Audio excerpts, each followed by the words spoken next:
Nasıl Karabağ girdiysek. Tek millet, tek bayrak, tek vatan, tek devlet. Türk'ün yolu Zengezur'dan, Karabağ'dan geçti.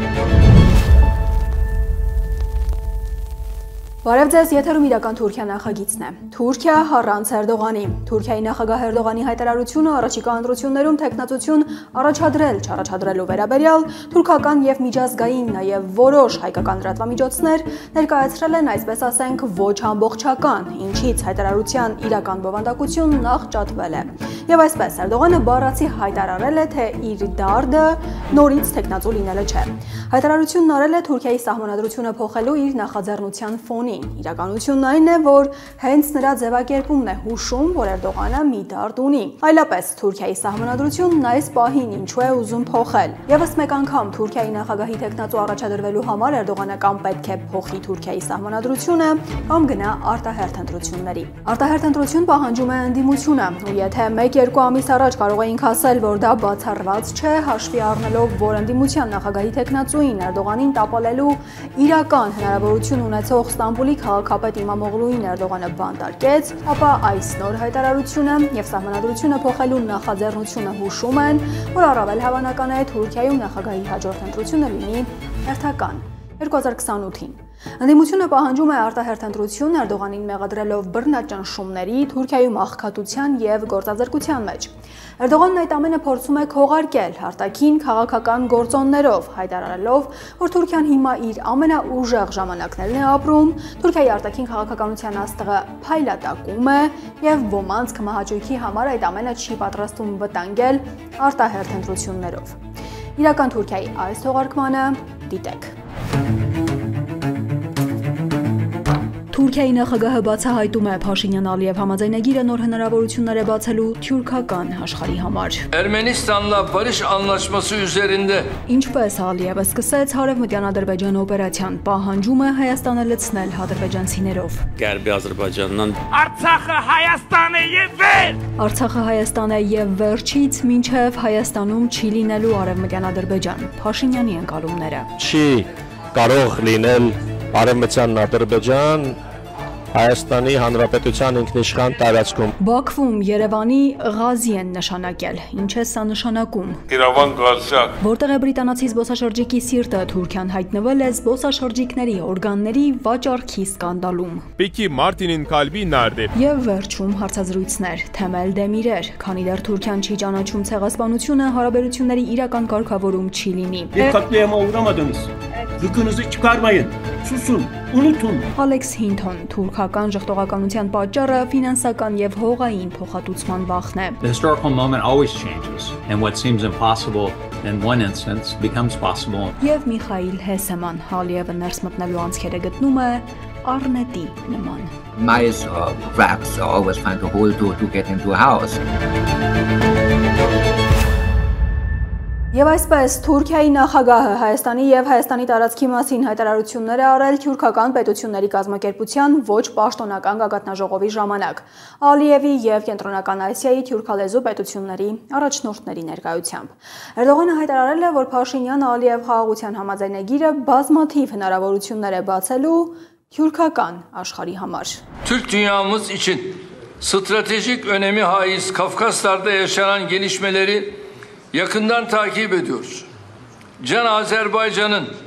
Ermenistan'la barış anlaşması üzerinde Թուրքական աշխարհի համար ռազմավարական նշանակություն ունեցող Կովկասում տեղի ունեցող իրադարձություններին մենք ուշադիր հետևում ենք։ Ուրախ ենք, որ Can Ադրբեջանը խաղաղության համաձայնագրի շուրջ համաձայնության է հասել Հայաստանի հետ։ İki ülke arasında kalıcı barış tesis edilebildiği takdirde bu durum şüphesiz Türk dünyamız için birçok fırsatı da beraberinde getirecektir. Եթե երկու երկրների միջև հնարավոր լինի հաստատել մշտական խաղաղություն, ապա այդ դրությունը անկասկած բազմաթիվ հնարավորություններ կբացի մեր թուրքական աշխարհի համար։ Այս պահին վստահ եմ, որ հաղթանակած նախագահը իմ սիրելի եղբայր Ալիևը պատմության մեջ կմտնի որպես տարածաշրջանին խաղաղություն բերող առաջնորդ։ Այն, որ Հարավային Կովկասը, Արցախի եւ Հայաստանի տարածքը Թուրքիայի համար ունեն ռազմավարական նշանակություն, պատմական փաստ է, ցեղասպանություն իրագործելու գնով։ Եվ Էրդողանն առաջին անգամ չէ դրա մասին հայտարարում։ Այս շեշտը ուղղված է Հարավային Կովկասում հավակնություններ ունեցող մյուս ուժերին, ներառյալ Հայաստանին։ Հայաստանում այն ուժերին, որոնք Թուրքիային ենթարկվելուց բացի ունեն այլ ծրագրեր։ Այն, որ Փաշինյան-Ալիև համաձայնագիրը բազմաթիվ հնարավորություններ է բացելու Թուրքիայի համար, հայտարարվում է արդեն ուղիղ եւ բաց տեքստով, թեև Էրդողանի տասնյակ կոչերը այդ համաձայնագիրը հնարավորին չափ շուտ պահ առաջ ստորագրելու վերաբերյալ հուշում էին, որ այն բխում է հենց Թուրքիայի շահերից, որ Հայաստանի գլխին հերթական վտանգն է կախվում, ոչ թե լուծվում են անվտանգային խնդիրները, ինչպես փորձ է արվում ներկայացնել։ Խոսքն առնվազն այն փաստաթղթի մասին է, որի շուրջ բանակցել եւ համաձայնել են Փաշինյանն ու Ալիևը։ Հայաստանի եւ Ադրբեջանի միջև այլ փաստաթղթի պարագայում գուցե իրավիճակը հնարավոր է փոխել, շտկել։ Էրդողանը խոսել է նաև այն գլխավոր հնարավորության մասին, որն ակնկալում է ստանալ Փաշինյան-Ալիև համաձայնագրից՝ Զանգեզուրի միջանցք։ Այս եզրը չի գործածել։ Հայաստանի տարածքով թուրքական միջանցքի մասին խոսել է անուղղակի։ Doğu ile Batı arasında güvenli ve kesintisiz ulaşım hattını teşkil eden ortak koridor Միջին միջանցքը, որն ապահովում է արևելքի եւ արևմուտքի միջև անվտանգ եւ անխափան փոխադրումներ, առանձնանում է որպես ռազմավարական երթուղի։ Մենք մեծ նշանակություն ենք տալիս թուրքական պետությունների կազմակերպության շրջանակներում գործակցությանը միջին միջանցքի հաջողության համար եւ ակնկալում ենք անդամ պետությունների աջակցությունը։ Հունիսի 18-ին Թուրքիայի տրանսպորտի եւ ենթակառուցվածքների նախարար Աբդուլ Քադիր Ուրալօղլուն հայտարարել էր. Հայաստանի տարածքով թուրքական միջանցքի ծրագիրն իրագործելու են 3-4 տարում։ Մենք գտնվում ենք միջին միջանցքի հենց կենտրոնում, Թուրքիայում, Ադրբեջանի, Վրաստանի տարածքով եւ Զանգեզուրի միջանցքի ուղղությամբ, որը կնպաստի միջին միջանցքի հետագա զարգացմանը եւ կապահովի թուրքական աշխարհ ավելի արագ մուտք։ Աշխատանքները շարունակվում են ինչպես մեր, այնպես էլ ադրբեջանական կողմից։ Մենք նախատեսում ենք այն կյանքի կոչել 3-4 տարվա ընթացքում։ Այն նաև մեզ համար է արժեքավոր միջանցք։ Bunu şöyle 3-4 yıllık bir süre içerisinde hayata geçirmeyi planlıyoruz. Bu da bizim için kıymetli bir koridor. Թուրքական պետությունների առաջնորդների ներկայությամբ Էրդողանը խոսել է նաև անցյալի իր ընկալումների եւ ապագայի մասին։ Թուրքիայի նախագահը իհարկե չի հայտարարել, թե պետք է վերանայել թուրքերի զավթողական պատմությունը, վերանայել թե ինչը եւ ինչու են զավթել հանուն խաղաղության։ Հայտարարել է ճիշտ հակառակը։ Kıbrıs'ta, Karabağ'da, Bosna'da ve bugün de Gazze'de yaşanan trajediler Անցյալում Կիպրոսում, Ղարաբաղում, Բոսնիայում եւ այսօր Գազայում տեղի ունեցած ողբերգությունները մեզ հիշեցնում են, որ պետք է մտածենք մեր սահմաններից այն կողմ։ Որովհետև խաղաղությունը թուրքական ընկալմամբ ոչ թե հանգիստ ապրելու, տարածքային ամբողջականության, ճանաչված սահմանների եւ ժողովրդավարության մասին է, այլ իրենց սահմաններից այն կողմ մտածելու մասին։ Խաղաղությունը Թուրքիայի համար սկիզբ է, միջոց հավելին ստանալու համար, օրինակ հայերից։ Եվ Հայաստանում ուզենք կամ ոչ կանգնած ենք այս իրականության առաջ, որն առնվազն պետք է տեսնել։ Մյուս կողմից Էրդողանն առաջին անգամ բացահայտ կերպով ընդունել է, որ ինքը եւս խնդիրներ ունի, որ թուրքական աշխարհում, որը ցանկանում է, երազում է միավորել եւ առաջնորդել, ամեն ինչ այնքան էլ իր սրտով չէ։ Kuzey Kıbrıs Türk Cumhuriyeti'nin bulunmadığı bir Türk dünyası aile fotoğrafının her zaman eksik kalacağını düşünüyoruz. Մենք կարծում ենք, որ թուրքական աշխարհի ընտանեկան լուսանկարը առանց Հյուսիսային Կիպրոսի թուրքական հանրապետության միշտ թերի կլինի։ Այդ պատճառով այսօրվա մեր գագաթնաժողովում կայացրած որոշումը թուրքական պետությունների կազմակերպությունում Հյուսիսային Կիպրոսի թուրքական հանրապետության որպես դիտորդ անդամակցության վերաբերյալ մենք համարում ենք շատ կարևոր դրացուցիչ քայլ։ Ալլահի կամքով ոչ այնքան հեռավոր ապագայում մենք կտեսնենք այն օրերը, երբ Հյուսիսային Կիպրոսի թուրքական հանրապետությունը կընդունենք որպես մեր կազմակերպության լիիրավ անդամ։ Որովհետև Կիպրոսի հարցում թուրքական աշխարհը պառակտված է։ Թեման մանրամասն ներկայացրել ենք իրական Թուրքիայի նախորդ թողարկմանը, որը կարող եք գտնել Alpha News համահայկական լրատվացանցի YouTube-ի ալիքում։ Հիմա համառոտ Ուզբեկստանում ապրիլի 4-ին կայացած Եվրամիություն Կենտրոնական Ասիա առաջին գագաթնաժողովի ամենակարևոր իրադարձությունը Եվրամիության տարածաշրջանի երկրներում 12 միլիարդ եվրո ներդնելու խոստումներ։ Արդյունքում 4 թուրքալեզու երկրներ՝ Ղազախստանը, Ղրղызստանը, Թուրքմենստանը եւ Ուզբեկստանը, որոնց հետ Թուրքիան մեծ ծրագրեր է կազմում, վերահաստատեցին իրենց աջակցությունը ՄԱԿ-ի անվտանգության խորհրդի 541 եւ 550 բանաձևերին փաստացի դուրս գալով Թուրքիայի դեմ, որովհետեւ այդ բանաձևերը կոչ են անում ՄԱԿ-ի բոլոր անդամ պետություններին հարգել Կիպրոսի հանրապետության ինքնիշխանությունը, անկախությունը եւ տարածքային ամբողջականությունը, չճանաչել Կիպրոսի հանրապետության կառավարությունից բացի որևէ այլ կառավարություն կղզում։ Սա նշանակում է չճանաչել կղզու ինքնահռչակ թուրքական մասի անկախությունը։ Ու այս պատմությունը ցույց է, որ որքան էլ Թուրքիան եւ Էրդողանը ձգտեն ընդլայնվել ու անպարտելի թվալ, նաեւ Հայաստանի եւ հայկական շահերի հաշվին, իրականում Թուրքիան եւս զբաղվում է մարտահրավերների եւ թուրքական աշխարհի իրականում միասնական չլինելը Էրդողանի խնդիրներից միայն մեկն է։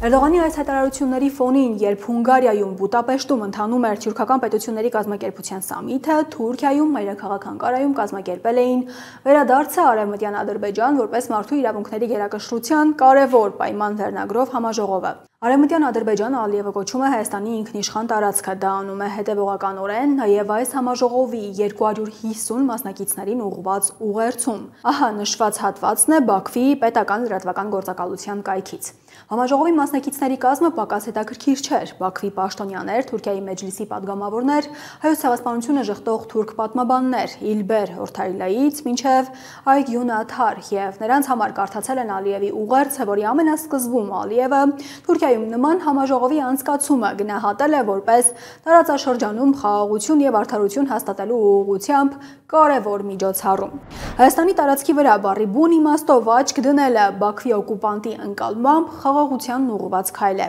Խաղաղության համար որպես գործոն Ալիևը նաև նշել է, թե ադրբեջանցիները պետք է լցվեն Հայաստան, որպեսզի ցույց տանք Բաքվի օկուպանտի Հայաստանի տարածքն այս մեթոդով օկուպացնելու նպատակի եւ այդ ուղղությամբ աշխատանքի լրջությունը, հետևողականությունը,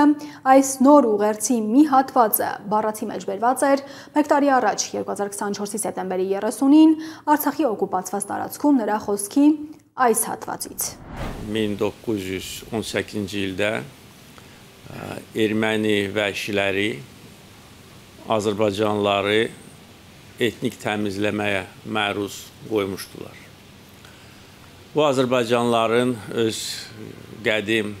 torpaqlarından, Qərbi Azərbaycandan 1918 թվականին հայվանդալները ադրբեջանցիներին ենթարկեցին էթնիկ զտումների։ Սա 20-րդ դարում ադրբեջանցիների առաջին տեղահանությունն էր իրենց հնագույն հողից, Արևմտյան Ադրբեջանից։ Երկրորդը 1940-50-ական թվականներին եւ երրորդը 1980-ականների վերջին, 1990-ականների սկզբին։ Որոշ ժամանակ անց երկու տեղահանություններից հետո ադրբեջանցի ժողովուրդը վերադարձավ իր պապենական հողերը։ Այսինքն, եթե ոչ բոլորը, բայց մեծ մասը վերադարձավ։ Սա մեծ իրավացիորեն վստահություն է տալիս, որ էթնիկ զտումների երրորդ ալիքի ենթարկված արևմտյան ադրբեջանցիները եւս կվերադառնան իրենց նախնիների հողերը։ Կան բազմաթիվ գործոններ, որոնք առիթ են տալիս խոսելու այս մասին։ Այդ հողերը մոռացված չեն եւ չեն մոռացվելու։ Արևմտյան ադրբեջանցիների հաջորդ սերունդները, ովքեր չեն տեսել այդ հողերը, ապրում են հայրենի հողերի կարոտով։ Ղարաբաղցիները, որոնք երբեք չեն ապրել այդ հողերի վրա, այլ ապրել են այնտեղ վերադառնալու ցանկությամբ, այսօր վերադառնում են Ղարաբաղ։ Համոզված եմ, որ նույն պատկերը տեսնենք նաև Արևմտյան Ադրբեջան վերադառնալու ժամանակ։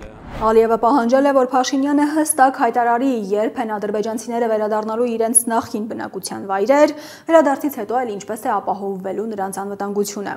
Թուրքական ժողովուրդների հանդեպ հայ հանրության ներսում խորապես արմատավորված ատելությունը, մեծ Հայաստանի մասին երազանքները, այդ երկրի սահմանադրության տեքստում Ադրբեջանին եւ Թուրքիային ուղղված տարածքային պահանջների առկայությունը, ինչպես նաև արևմտյան ադրբեջանցիների վերադարձի իրավունքի շղթումը ցավոք սրտի խոչընդոտում են խաղաղության հաստատմանը։ Հայաստանը պետք է հստակ դիրքորոշում արտահայտի այն հարցի շուրջ, թե երբ եւ ինչ պայմաններով են արևմտյան ադրբեջանցիները կարողանալու վերադառնալ իրենց նախնիների հայրենիք։ Մենք ակնկալում ենք, որ Հայաստանի ղեկավարությունն այս հարցի քննարկման նպատակով կընդունի արևմտյան Ադրբեջանի համայնքի ներկայացուցիչներին։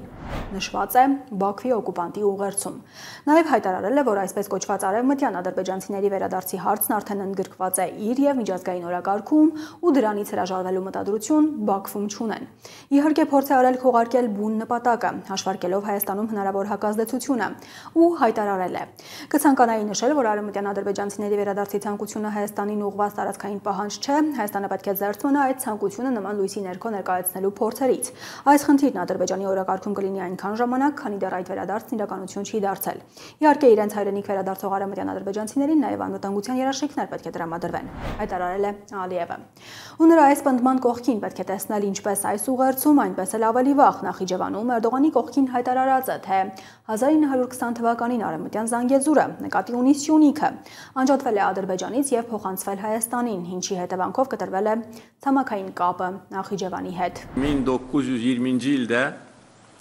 Sovet hakimiyyəti tərəfindən Qərbi Zəngəzur Azərbaycandan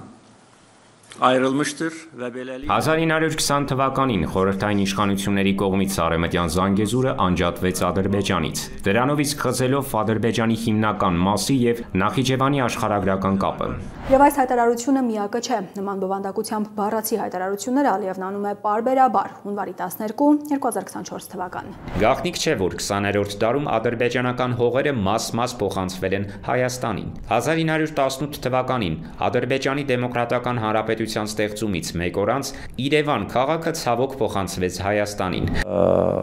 Əfsuslar olsun ki, İrəvan şəhəri Ermənistana verildi. Թեև դրա համար ոչ մի հիմք չկար։ Այն հնագույն ադրբեջանական քաղաք է։ Ադրբեջանի ժողովուրդն այնտեղ ապրել է դարեր շարունակ։ Վերջինը Անկարայում էր այս տարվա մարտի 5-ին, նորից Էրդողանի կողքին նստած Թուրքիայի ներկատարածքից Կարսից դեպի Նախիջևան գազատարի բացման ժամանակ։ Կարևոր է նկատել, որ Ալիևն այս հայտարարություններն անում է, երբ խոսք է գնում Նախիջևանի, Ադրբեջանի եւ Նախիջևանի, հետեւաբար Ադրբեջանի եւ Թուրքիայի միջև կապի Զանգեզուրի Միջանցք կոչվածի մասին։ Հայաստանի տարածքում հիմնական վայրերից մեկը, ուր ծրագրում են բնակեցնել ադրբեջանցիներին, Սյունիքն է։ Ինչ կլինի Սյունիքի հետ 5-10 տարի անց, եթե այնտեղ մի քանի 100,000 ադրբեջանցի լցվի։ Bildiyiniz kimi Naxçıvan qədim Azərbaycan torpağıdır, ancaq Ինչպես գիտեք, Նախիջևանը պատմական ադրբեջանական հող է եւ ավելի քան մեկ դար Ադրբեջանի հիմնական մասից անջատ է։ Ayrılıb. Bunun səbəbi ondan ibarətdir ki, Սրա պատճառն այն է, որ խորհրդային իշխանությունը արևմտյան Զանգեզուրն անջատեց Ադրբեջանից եւ միացրեց Հայաստանին, եւ այս կերպ խզվեց կապը Ադրբեջանի հիմնական եւ անբաժան մասի Նախիջևանի հետ։ Batı Zəngəzuru Azərbaycandan ayırıb Ermənistana birləşdirdi və beləliklə Շարունակվող այս անարդարությունը խիստ բացասաբար է անդրադարձել Նախիջևանում ապրող մեր հայրենակիցների կյանքի վրա։ Quru bağlantısı pozulur. Բաքվի պլանի իրական մասշտաբը երևում է այն հայտարարություններում, թե քանի ադրբեջանցի են ծրագրում լցնել Հայաստանի տարածք։ Ալիևի այս հայտարարությունը 2024-ի հուլիսի 29-ին էր։ Мы ожидаем от них четкого заявления о том, каким образом азербайджанцы, изгнанные из сегодняшней территории Армении, Западного Азербайджана, либо потомки тех, кто был изгнан, каким образом они могут вернуться на свои исторические земли и посещать их, либо же жить на этих землях. Тем более, что по нашим данным, достаточно достоверным, 90% сел, которые населяли азербайджанцы, сейчас в жизни нет. То есть они просто пустуют. Количество азербайджанцев, изгнанных с Западного Азербайджана и их потомков, сегодня в Азербайджане исчисляется миллионами. Իսկ այն, որ ծրագրում են ժառանգներով լցնել Հայաստանի տարածքը, պարզ էր արևմտյան Ադրբեջան կոչված օպերացիայի առաջին եւ գլխավոր հայտարարությունից։ Արցախում պատերազմից հետո էր 2022-ի դեկտեմբերի 24-ին։ Bugün burada Այսօր այստեղ դեկտեմբերի 24-ին ձեզ եւս մեկ անգամ ուզում եմ ասել. մենք էլ արևմտյան ադրբեջանցիներն էլ երբեք չպետք է կորցնեն իրենց հավատը։ Հավատալու ենք եւ միաժամանակ քայլեր ենք անելու։ inamı itirməməliyik. İnanmalıyıq və eyni zamanda addımlar atmalıyıq, fəal olmalıyıq, işləməliyik və gün gələcək və Qərbi Azərbaycanda da Եվ կգա օրը մենք կվերադառնանք արևմտյան Ադրբեջան։ Արևմտյան Ադրբեջանը մեր պատմական հողն է։ Ի պատասխան Անկարայում կազմակերպված համաժողովի, որը վստահաբար վերջինը չի լինելու, նման համաժողովներն ավելի պարբերական եւ մասշտաբային են դառնալու, Փաշինյանը Երևանում հայտարարեց սա. Չի կարող լինել արևմտյան Ադրբեջան Հայաստանի Հանրապետության ինքնիշխան տարածքում։ Ամեն ինչ գուցե այնքան էլ վտանգավոր չլիներ, եթե Արցախի օկուպացիայից առաջ նույնքան վստահ Փաշինյանը հայտարարած չլիներ սա. Արցախը Հայաստան է եւ վերջ։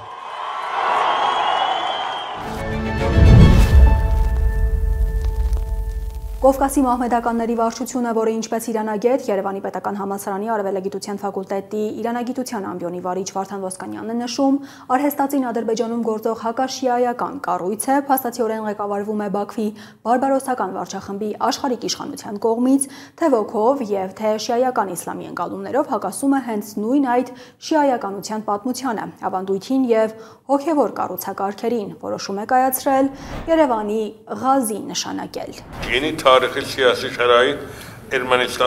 Նոր պատմական եւ քաղաքական պայմաններում ես հրամայում եմ, որ Հայաստանից արտաքսված ադրբեջանցիներին շնորհվի Երևանի Ղազի։ Որոշումը հաստատվել է Կովկասի մահմեդականների վարչության Ղազիների խորհրդի կողմից 2025 թվականի մայիսի 22-ին։ Երևանի Ղազի է նշանակել Բախտիար Նաջաֆովին։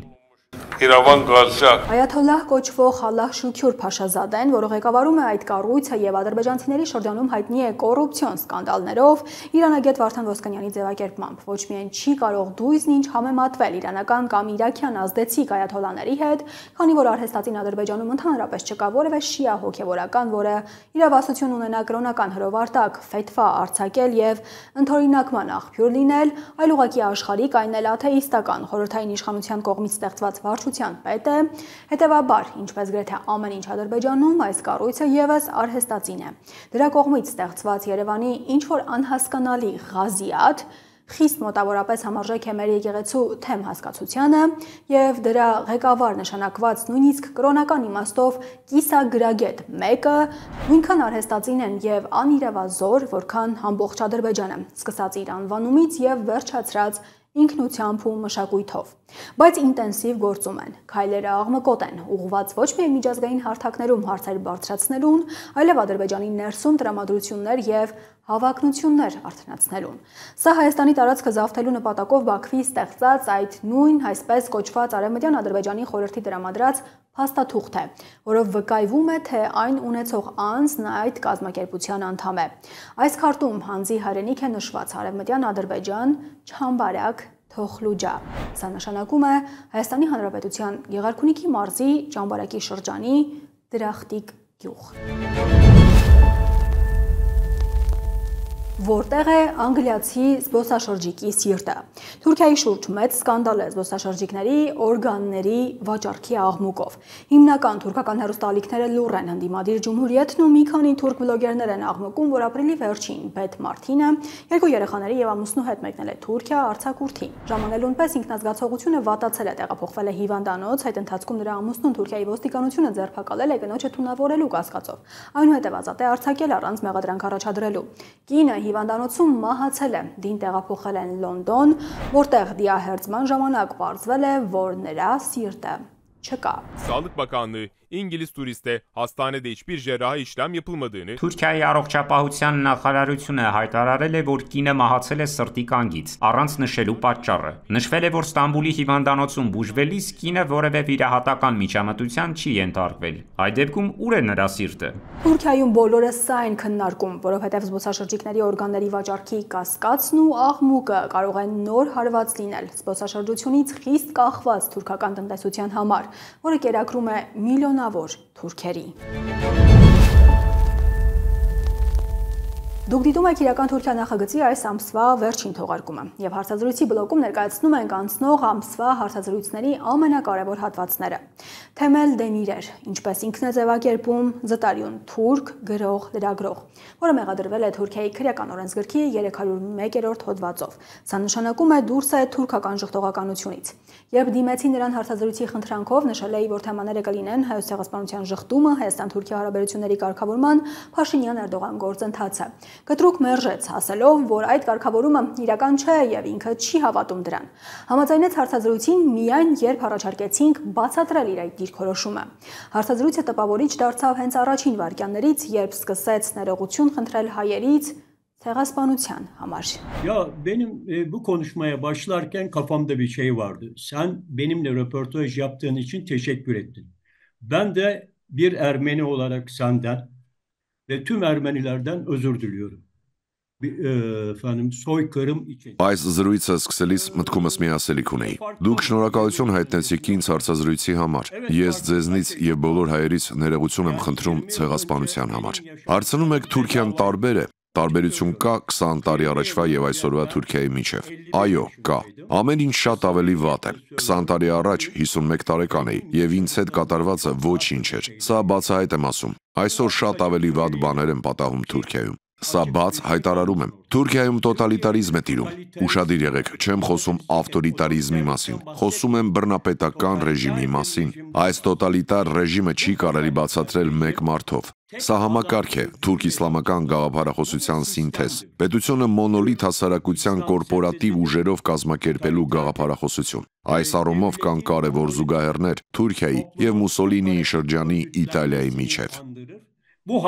Haliyle de Mussolini İtalya'sıyla arasında önemli paralellikler var. Որպես Թուրքիայի քաղաքացի, որն ապրում է Թուրքիայում, մայրաքաղաք Անկարայում, այդ շատ ավելի ծանր վիճակն ինչպես է զգում, ինչպես է դրսևորվում։ Հարցին պատասխանելով պատմեց, որ Թուրքիայի տնտեսության մասին աղետալի գնահատականները չափազանցություն չեն։ Թուրքիայի տնտեսությունը փլուզվում է աղքատության ծանր ցուցանիշներով, եւ բացի այդ, Թուրքիայում գոյատևելու համար կամ պետք է հավանություն տաս կառավարությանը կամ լռես։ Այլ ընտրանք չկա, հայտնի ծաղրանկար կա, եթե մտածեմ, բանտում կհայտնվեմ գրությամբ։ Եվ սա ունի հստակ պատմական հետագիծ ու հենց դեմիրելի ձևակերպմամբ գենետիկ կոդ, երիտ թուրքերից մինչև Աթաթյուրք եւ Էրդողան։ Նույն կերպ են լրացնում։ Եվ իհարկե խոսքը հասնում է հայերին, ոչ միայն ցեղասպանությանը, այլև ներկա կարգավորման գործընթացին։ Yani şu anlamda Türklerin çok beğendiği Safkan Türklerden birisiyim ben. Yani benim kanım hakikaten Safkan Türk. Ama bir şey söylememe izin verin. Այս առումով ես այն զտարյուն թուրքերից մեկն եմ, որոնցով թուրքերը շատ են հիանում։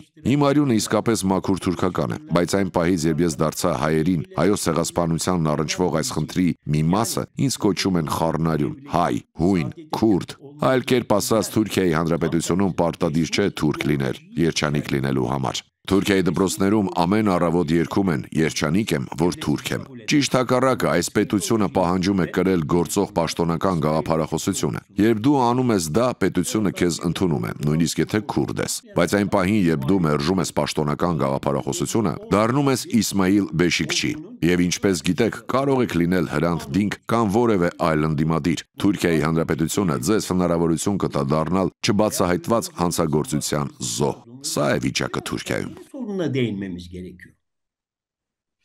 Ve böyle bir durumda Türkiye hükümeti, Erdoğan'ın hükümeti Եվ այսպիսի Թուրքիան, Թուրքիայի կառավարությունը, Էրդողանի իշխանությունը Հայաստանի հետ կարգավորման գործընթաց է սկսել։ Մենք ավելի վաղ հնարավորություն ենք ունեցել խոսել այս մասին եւ գիտեմ, որ դուք այս կարգավորումն իրատեսական չեք համարում։ Խնդրում եմ բացատրեք, թե ինչու, թեև արդեն բավականաչափ հիմքեր տվեցիք։ Եվ ըստ ձեզ, ո՞րն է այս գործընթացի իրական նպատակը։ Ինչու են այն սկսել։ Bu normalleşme sözde süreci onlar başladı. Seni biraz güldürmek istiyorum. Şimdi gülmeye. Հիմա քեզ մի քիչ ծիծաղեցնել եմ ուզում։ Պատրաստվեք։ Հիմա այնպիսի բան կասեմ, որ ծիծաղելու եք։ Թուրքիայում խոսքի ազատությունը եւ քննադատության ազատությունը սահմանադրական իրավունքներ են։ Բայց այն պահին, երբ դուք խոսում եք եւ քննադատում եք, այսինքն երբ օգտագործում եք ձեր իրավունքները, դառնում եք խնդրահարույց։ Evet demesi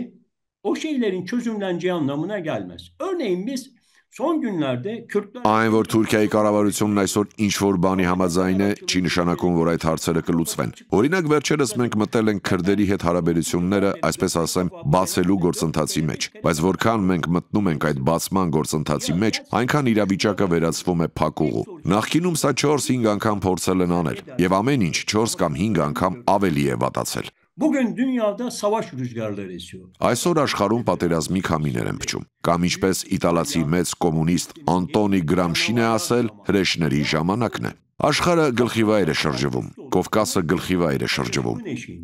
Ve Türkiye bu paylaşım savaşında Amerika'nın saflarında. Աշխարհը բաժանում են եւ այս բաժանման պատերազմում Թուրքիան Ամերիկայի կողմից է։ Մերձավոր Արևելքում եւ Կովկասում Թուրքիան Ամերիկայի դաշնակիցն է կամ կամակատարը։ Եվ այն ուժը, որի հետ Թուրքիան դաշինք է կնքել Կովկասում, Ադրբեջանն է։ Peki Azerbaycan'la Türkiye eğer ittifak halindeyse niye Ermenilerle barışsın? Azerbaycan'ın barışmaya ihtiyacı yok. Եթե Ադրբեջանն ու Թուրքիան դաշինքի մեջ են, ինչու պետք է հաշտություն կնքեն հայերի հետ։ Ադրբեջանին հաշտեցում պետք չէ։ Ավելին, կրկնում եմ, սա տեսնելը կարևոր է։ Կովկասի ներկա վիճակը կառավարելու համար ամերիկյան մտրակը օգտագործում է Թուրքիան, ներառյալ Վրաստանից մինչև Օսեթիա եւ վերև հասնելու համար։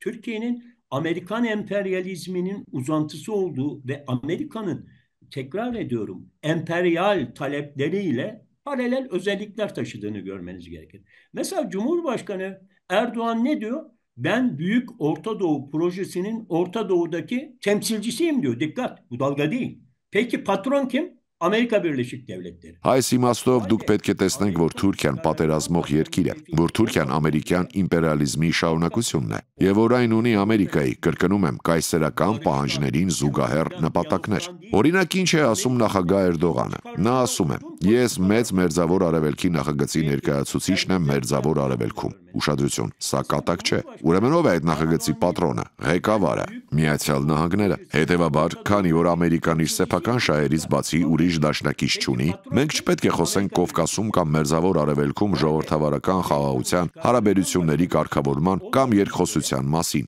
Kafkasya'da, Orta Doğu'da demokratik bir barıştan, çözümden, diyalogdan değil. Այլ պետք է խոսենք Ամերիկայի եւ Թուրքիայի շահերին համապատասխան քաղաքականության մասին։ Ermenistan mağdursa, ağzını açmazsa işbirliği yaparız. Susarsa dost oluruz. Ama konuşmaya başlarsa kabullenmeyiz. Դե եթե Հայաստանն այս քաղաքականության զոհը լինի եւ լռի այդ մասին, ապա մենք կհամագործակցենք։ Եթե Հայաստանը լռի, ապա մենք կարող ենք ընկերներ լինել, բայց եթե Հայաստանը սկսի խոսել, ապա դա չենք ընդունի։ Ճիշտ այնպես, ինչպես այսօր քրդերի հետ հարաբերությունների պարագայում։ Ես կարճաժամկետ հեռանկարում չեմ տեսնում խաղաղության որևէ հնարավորություն Կովկասում, Սևծովում կամ Մերձավոր Արևելքում։ Դա երազ է։ Նրանք, ովքեր որոշակի ռազմավարական գիտելիքներ ունեն այսօրվա աշխարհի իրականության մասին, կարող են տեսնել սա։ Եթե ինձ հարցնեք, ապա սա շատ համարձակ հայտարարություն է, բայց կասեմ, վերադառնում ենք 19-րդ դարի սկզբի վիճակին, երբ մեծ տերությունները կիսում էին աշխարհը։ Նրանց ենթակատերությունները շարունակում էին իրենց պատերազմները։ Ինչ վերաբերում է ճնշված երկրներին, նրանց ամբողջ ժողովուրդը ոտնակոխ էր արվում եւ ոչնչացվում։ Mazlum ülkelerse ayaklar altında bütün hakları gasp edilerek yok ediliyorlar. Նախագահ Էրդողանը միայն խոսում է Պաղեստինի վիճակի մասին եւ ոչինչ չի անում այդ տառապանքներին վերջ տալու համար, կամ ավելի ճիշտ անում է գաղտնի կերպով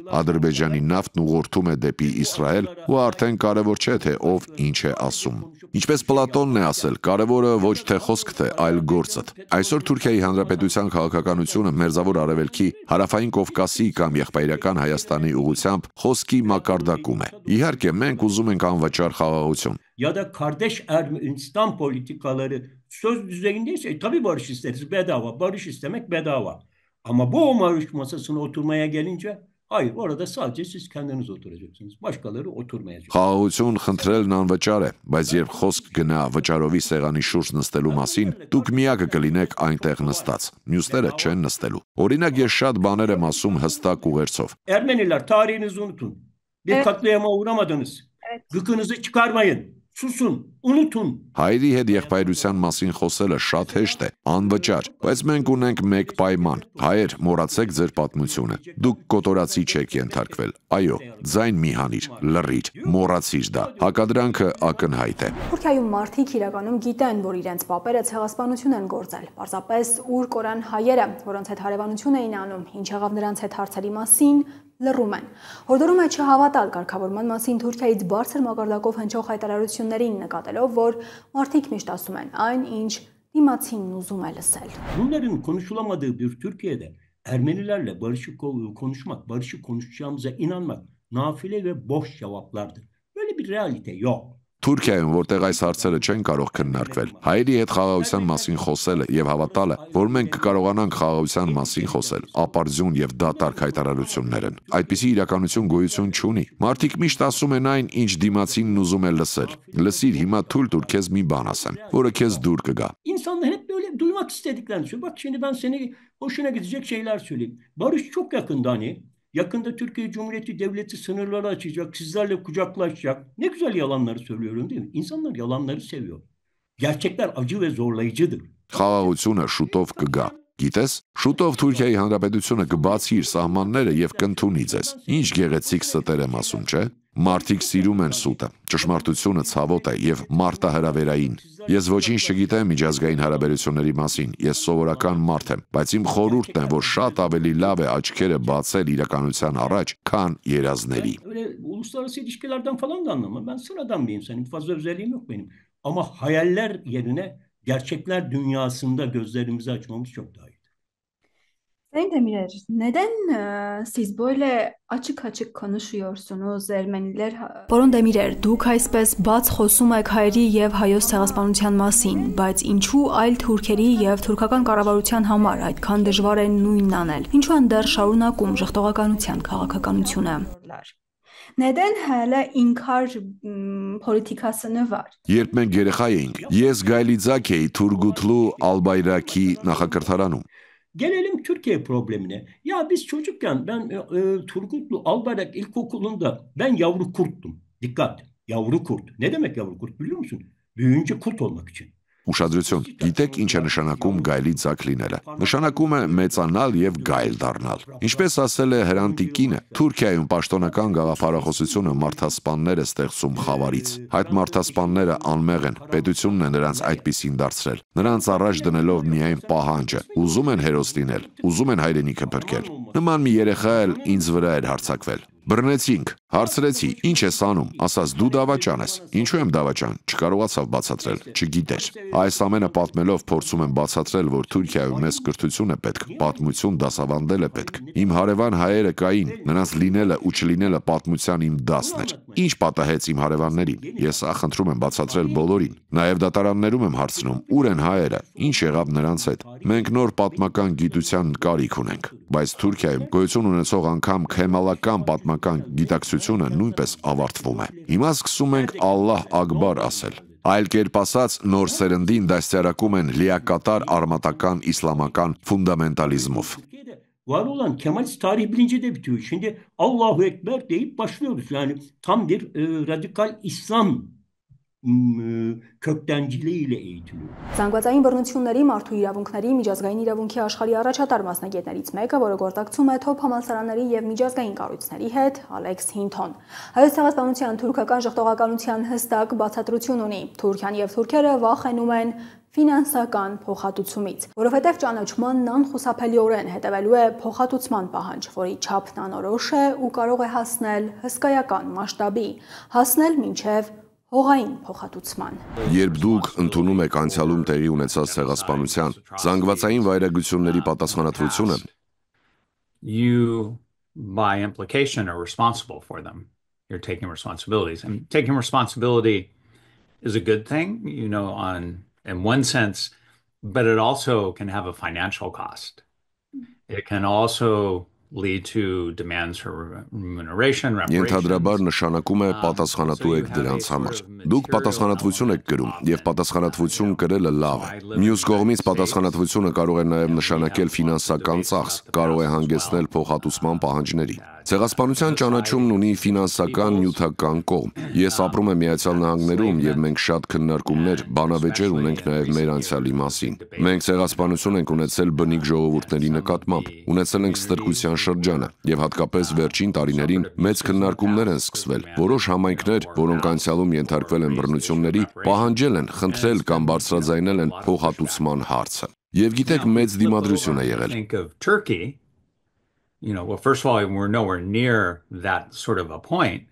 but the scale of reparations, which could be. Հիմա եթե վերադառնանք եւ մտածենք Թուրքիայի մասին, ապա նախ եւ առաջ պետք է ասել, որ մենք այդ կետին Թուրքիայի կողմից ցեղասպանության ճանաչմանը մոտ չենք, բայց փոխհատուցման մասշտաբը, որը կարող է առաջ գալ, չափազանց մեծ կլինի։ Որոշ թվեր բավական բարձր, հսկայական կլինեն։ Հետևաբար Թուրքիայում գիտեն, որ ցեղասպանության ճանաչումը կարող է հետևանքներ ունենալ եւ ժխտումն ունի էական ֆինանսական չափում։ Մյուս կողմից շատ կառավարություններ իրենց լեգիտիմությունը հիմնում են անցյալի, պատմության վրա, եւ հաճախ այդ հենասյուն հանդիսացող պատմությունը, հատկապես Թուրքիայի դեպքում, ուղիղ կապված է այդ երկրի ծագման հետ, այնպես չէ։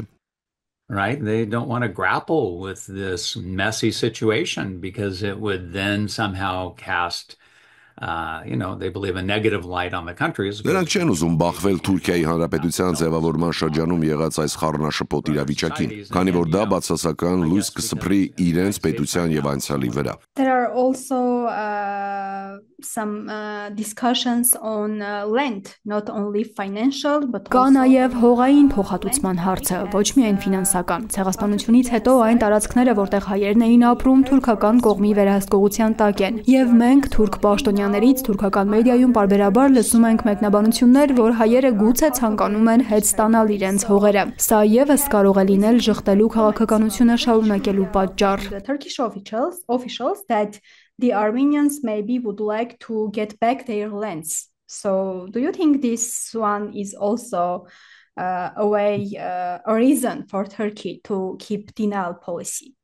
Yeah, actually. Այո, իրականում այն ինչ ես ասում եմ խնդրի ֆինանսական ասպեկտի մասին ներառում է նաև ձեր նշածը։ Not just like payments, but the land, stealing property. Ոչ միայն ֆինանսական վճարումներ, այլև հող, գողացված ունեցվածք։ Սա այն նյութական համատեքստն է, որի մասին քիչ առաջ խոսում էի։ Եվ սա կարծես շարունակվում է։ Բոլորը ուզում են Հայաստանի հողերը, այնպես չէ։ Սա շարունակվում է նաև ներկայում։ Ongoing into the present, yeah. Որոշ քաղաքական գործիչներ, գիտնականներ փորձում են լվանալ Թուրքիայի երեսը, այս ցեղասպանության այլ պատասխանատուներ գտնել։ Ամեն ինչ հասել է անգամ նրան, որ մեղադրում են զոհերին։ Որպես ոլորտի առաջատար մասնագետ խնդրեցինք բացատրել իր ընկալումը, թե ինչու Թուրքիան կազմակերպեց եւ իրագործեց հայոց ցեղասպանությունը։ Որոշ քաղաքական գործիչներ, գիտնականներ փորձում են լվանալ Թուրքիայի երեսը, հայոց ցեղասպանության այլ պատասխանատուներ գտնել։ Որպես ոլորտի առաջատար մասնագետ խնդրում եմ բացատրեք ձեր ընկալումը, թե ինչու Թուրքիան կազմակերպեց եւ իրագործեց հայոց ցեղասպանությունը։ Your opinion on why the Armenian genocide was organized. Օսմանյան կայսրությունը փլուզվել էր, համաշխարհային պատերազմ էր, կար երկարատև թշնամանք եւ իրականում ցեղասպանությունից առաջ բռնության շատ նախադեպեր կային, բայց կա մի բան, որը դուք նշեցիք՝ հող։ One thing you already mentioned, land,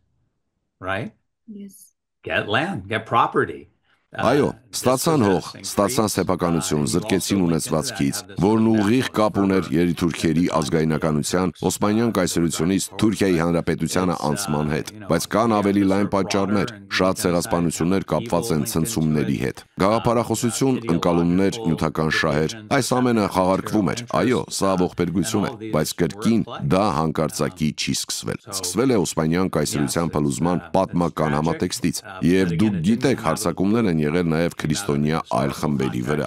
Again, this disintegration of the Ottoman Empire, and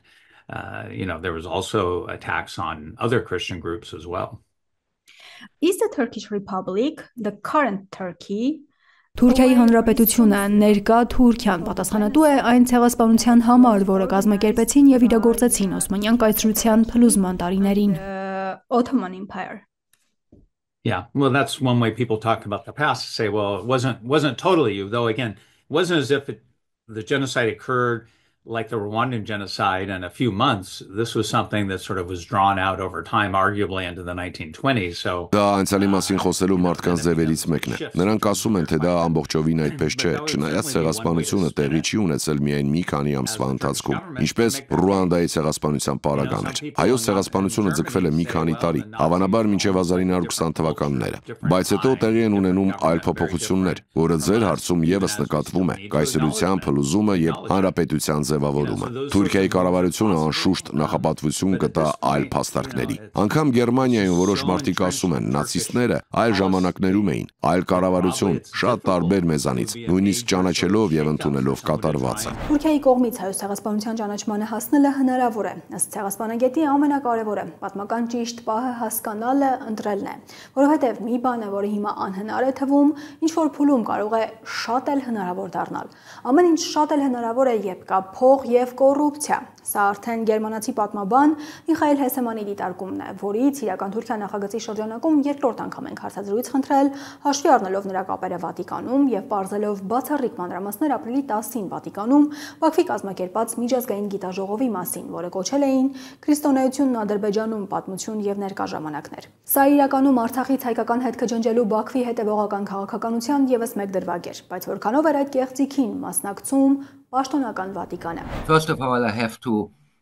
tell very frankly that I'm shocked about what happened, and I already declared my full solidarity. Նախ պետք է անկեղծորեն ասեմ, որ ցնցված եմ տեղի ունեցածից եւ արդեն հրապարակավ արտահայտել եմ իմ ամբողջական համերաշխությունը եւ ամենայն հայոց կաթողիկոսին եւ մեծի տանն Կիլիկիո կաթողիկոսին։ Նրանք երկուսն էլ բողոքել են տեղի ունեցածի դեմ։ Բայց պետք է ասեմ, որ Գրեգորյան Պապական համալսարանը չի հետևում Սուրբ Աթոռի կամ Վատիկանի պետական քարտուղարության հրամաններին։ It is an academic institution and the Vatican fully recognized academic freedom. Եվ թույլտվություններ չի ստանում իր գործողությունների համար։ Նրանք ակադեմիական հաստատություն են, եւ Վատիկանը ճանաչում է նրանց ակադեմիական լիակատար ազատությունը։ Սա ցավոք մի քանի դեպքերում հանգեցրեց նրան, որ կազմակերպվեցին գիտաժողովներ, որոնք հակասում էին Սուրբ Աթոռի քաղաքականությանը։ Օրինակ 2 տարի առաջ նրանք կազմակերպեցին գիտաժողով Պիոս 12 պապի դեմ, որին իրականում Ֆրանցիսկոս պապը ցանկանում էր սրբադասել։ Նրա բոլոր թշնամիներին, որոնք պնդում են ամենաանհեթեթ մեղադրանքը հոլոկոստի ժամանակ պապի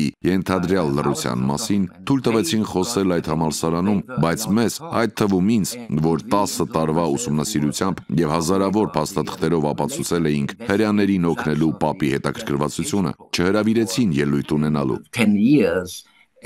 was not invited to speak, although the main book on the subject, the Pope and the Holocaust, is mine, which was internationally published. I was not invited. So we have a very similar situation when the Gregoriana, for reasons of alleged academic freedom, does the opposite of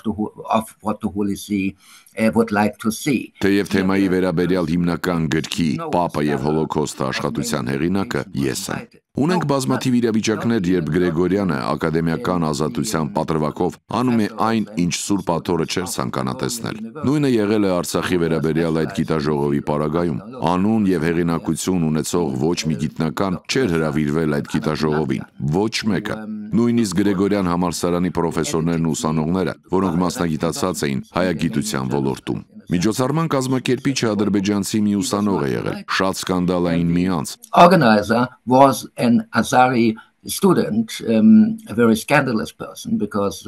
he claimed that he obtained a PhD,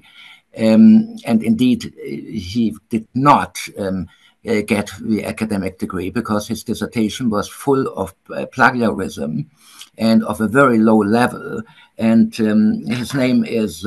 Mr. Nikinorov. Որը պնդում է, թե ստացել է դոկտորի կոչում, բայց իրականում չի ստացել ակադեմիական այդ աստիճանը, քանի որ նրա ատենախոսությունը լի էր գրագողությամբ եւ շատ ցածր մակարդակի էր։ Անունը Նիկոնորով է, եւ այս պարոն Նիկոնորովը ներկայանում է որպես դոկտոր, բայց իրականում խաբեբա է։ Indeed introduced himself as a doctor, but is a fraud. Is a fraud. You have to say very clearly he is a fraud. And he failed 2 years ago. 2 տարի առաջ ձախողել է իր ատենախոսության պաշտպանությունը։ Սա փաստորեն խոչընդոտ չի եղել, եւ նա կարողացել է կազմակերպել այդ միջոցառումը։ Մյուս կողմից դուք պետք է տեսնեք, որ քաղաքականությունը եւ նաեւ համալսարանները On the other hand, you have to see that the Holy See and also a university wants to be open to different opinion, to show a certain neutrality and to claim an academic profile and see, look, we have both sides. Ցանկանում են բաց լինել տարբեր կարծիքների համար, ցուցաբերել որոշակի չեզոքություն, ակադեմիական քննարկման ներկայացնել երկու կողմերի դիրքորոշումները։ This is all a very, very bad thing because, I mean, the subject of conference is a scandal. I mean, we both know that Azerbaijan exists for just, a little more than 100 years. Ինչ ներքին ազդեցության լծակներ ունի Ադրբեջանը Վատիկանի ներսում, սա միայն մեկ եզակի դեպք էր, թե մենք պետք է պատրաստ լինենք նման գիտաժողովների նաև այլ համալսարաններում։ Actually, for years, with a lot of money, the Aliyev regime tries to buy influence and sympathy in the Holy See, in the Vatican, and all over Europe. They brought several representatives of the German parliament. Իրականում տարիներ շարունակ եւ մեծ գումարներով Ալիևի ռեժիմը փորձում է գնել ազդեցություն եւ համակրանք Սուրբ Աթոռում, Վատիկանում եւ ամբողջ Եվրոպայում. Unfortunately, I have to say there's even corruption in the Vatican, and there's even one cardinal who I don't want to name him, but even he received high donations from the Azari side. Նրանք գնել են Գերմանիայի խորհրդարանի մի քանի ներկայացուցիչների։ Իրականում այո, գնել են։ Պետք է հենց այս բառը գործածեմ։ Կոռուպցիան ամենուր է, բարձր մակարդակով, եւ ցավոք պետք է ասեմ, որ կոռուպցիա կա նույնիսկ Վատիկանում։ Եվ նույնիսկ կա մի կարդինալ, որի անունը չեմ ուզում նշել, բայց նույնիսկ նա մեծ նվիրատվություններ է ստացել ադրբեջանական կողմից։ Այսպիսով, իհարկե, որպես պետություն, Վատիկանը պետք է պաշտոնապես չեզոք լինի յուրաքանչյուր դեպքում, նույնիսկ երկրորդ համաշխարհային պատերազմի ժամանակ, երբ իրականում նրանք փորձում էին գործել չեզոքության քողի տակ։ Հիմա Ուկրաինա-Ռուսաստան հակամարտության ժամանակ ուկրաինացիները պնդում են, թե Հռոմի Պապը ռուսամետ է։ Ռուսները պնդում են, թե նա Ուկրաինայի կողմից է։ Վատիկանի չեզոք քաղաքականության պատճառով։ Was there any reaction from the Vatican officials to this event organized by Azerbaijan? Որևէ արձագանք եղավ Վատիկանի պաշտոնական շրջանակներից Ադրբեջանի արտգործնախարարության այս միջոցառումից հետո, թեկուզ ներքին քննարկում, թեկուզ ոչ հրապարակային, թեկուզ մեկ կարդինալից։ Գիտեմ, որ դուք այնտեղ, այսպես ասենք, ներսի մարդ եք, ունեք ձեր կապերը։ Ձեզ հետ շփումներում գոնե եղավ որևէ արձագանք, հակազդեցություն։ So you know insights very well. So was there any reaction? First of all, we were all completely surprised because this was not publicly announced. And before, I mean, but it's a very, very strange situation because normally Նախ եւ առաջ մենք զարմացած էինք, քանի որ գիտաժողովի մասին նախապես հրապարակայնորեն չէր հայտարարվել։ Սա շատ տարօրինակ իրավիճակ է, քանի որ սովորաբար, եթե Գրեգորյան համալսարանում կազմակերպվում է լուրջ գիտական կոնֆերանս, հրավերներն ուղարկվում են եւ պաստառները տպագրվում ու տարածվում են 1 ամիս առաջ, որպեսզի բոլորը կարողանան ամրագրել թռիչք, հյուրանոց։ Այս անգամ այդպես չէր, ակնհայտորեն գաղտնի գործողություն էր։ Secret operation, obviously. They didn't want it to be public and didn't want it to be controversial because in the very moment they make it public, of course, people like me would fly there and go and tell the truth in public and say, look, what you are doing there is, you know, misusing the Pontifical Gregorian University for your propaganda, for your genocidal anti-Christian propaganda. Ակնհայտորեն կազմակերպիչները չէին ցանկանում, որ հրապարակային հայտարարություն լինի միջոցառումից առաջ։ Նրանք չէին ուզում հակադիր կարծիքներ լինեն եւ գործելով գաղտնի փորձել են կանխել հնարավոր դիմադրությունը։ Քանի որ հենց այն պահին, երբ նրանք հրապարակեին միջոցառման մասին տեղեկություններ, մարդիկ, ինձ նման մարդիկ կգնային այնտեղ եւ հրապարակավ կասեին ճշմարտությունը հետեւյալ ձևակերպմամբ. այնինչ դուք անում եք Գրեգորյան Պապական համալսարանի հեղինակության չարաշահում է ձեր քարոզչության համար, ձեր ցեղասպանական, հակաքրիստոնեական քարոզչության համար, իսլամական թուրքական ցեղասպան ռեժիմի համար։ Turkish genocidal regime. Հաստ է, որ Բաքուն կշարունակի նման միջոցառումներ կազմակերպել, այդպես նախապես չհայտարարելով։ Հայերը, իրականությանը քաջատեղյակ արտասահմանցի գիտնականները, կարող են կանխել նման կեղծիքներ կազմակերպելու Բաքվի հետագա գործողությունները։ As long as there is corruption on this planet, and unfortunately, you and I know what corruption on this planet will be until the end of the day is, you cannot prevent it. You will always find, you know, holes to get in, you know, like mice or rats always find a hole to get into a house. Քանի դեռ այս մոլորակի վրա կա կոռուպցիա, եւ ցավոք գիտենք, որ կոռուպցիան այս մոլորակի վրա կլինի մինչեւ օրերի վերջը, Ադրբեջանի նման նախաձեռնությունները կանխել չեն կարող։ Նրանք միշտ կգտնեն անցքեր մտնելու համար, ինչպես մկները կամ առնետները միշտ գտնում են անցքեր տուն մտնելու համար, եթե ուտելիքի հոտ են առնում։ Նրանք միշտ գտնում են օգտակար հիմնարներին, կաշառակերներին, ովքեր փորձում են փողի համար ամեն ինչ անել։ Դուք դիտում եք իրական Թուրքիա նախագիծը, շնորհակալություն ուշադրության համար։